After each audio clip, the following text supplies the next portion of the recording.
From the idea that 5G will give you cancer and also cause the coronavirus pandemic, to vaccines being part of an evil plot promoted by wealthy people like Bill Gates to depopulate the world. From 9/11 was an inside job, to Barack Obama being a reptilian humanoid. From the moon landings were faked, to believing that school shootings were staged. How should you respond to and debate with people holding such beliefs? Maybe these 10 tips can help you stay sane and help you make the world a little better.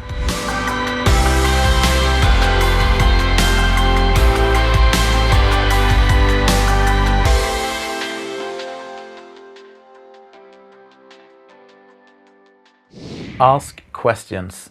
Be curious. Let the person promoting the alternative facts be the one to defend them. Why? Don't let them distract you or tie you to avoid having to defend their own claims. The conspiracy theorist is the one promoting extraordinary claims, so he or she should be the one required to back them up. Ask, what would it take for you to change your mind? What kind of proof would it take to have them reconsider their standpoints? Are there even any, or are they so certain about their point of view that nothing can change that?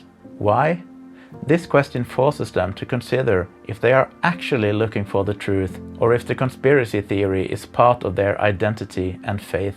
Our beliefs about the world should be based on the best available data, not what we want or need to believe in order to feel special or fill our knowledge void with meaning. Ask, please explain and argue your whole theory, from start to end. Have them think through if it makes sense, from the initial causes to the end results. Why? To force them into making sure they have thought the whole argument through without skipping any steps that are required to keep the theory afloat. This may help them acknowledge that the theory isn't as solid as they might have thought. Ask, what data exists to back up your supporting facts? Do they have data to support their whole theory, or are they skipping from causes to effects without being able to back up all the steps that are needed in between? Are there any conflicting or missing data? Are they filling in missing gaps with wishful thinking, baseless accusations, or unproven or unprovable statements? Why? To challenge them into admitting that the theory is at best just an unproven hypothesis missing a lot of supporting data. Present an alternative and better story. Give the conspiracy theorist a better narrative that requires less extraordinary evidence and has fewer missing pieces. Don't just debunk their claims, but tell a better story which makes just as much sense without requiring all the alternative facts or unprovable claims needed by the conspiracy theory. Why? To change someone's mind, you need to present a better story they can feel an emotional connection with.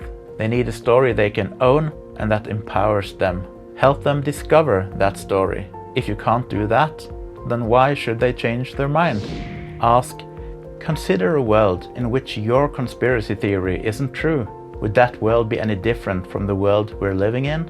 Is there anything in the world we live in now which cannot be explained without your conspiracy theory? Why? To have them consider if their conspiracy theory is even needed to explain the current state of the world. This might make them consider if they are just constructing a fancy story which actually raises more questions than it answers. Ask, do you need this specific conspiracy theory to be true? If this theory is false, will that affect other conspiracy theories they believe to be true? Do they also need this conspiracy theory for their whole worldview to hold up? Why?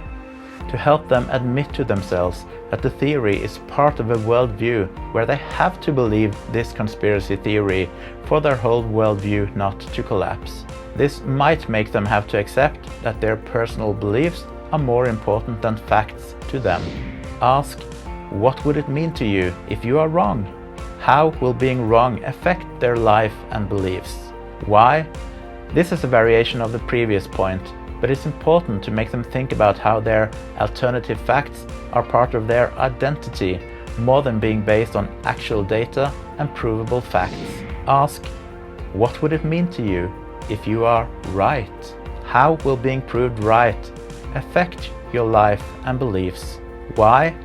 Again, this is a variation of the previous 2 points, but an important exercise in separating personal feelings from facts. And finally, don't be a dick. Be kind and be curious. Why? Because you cannot reason someone out of something he or she wasn't reasoned into, as the old saying goes. But you can help them reflect on their own views and maybe plant a seed of doubt or curiosity, which will make them consider evidence in a new light, which can gradually change their mind over time. We all want to be right, but we all believe things that are wrong. So let us help each other find the truth without beating each other up. So I hope you found these tips helpful, and please check out my other English videos here, or if you understand Norwegian, check out this video.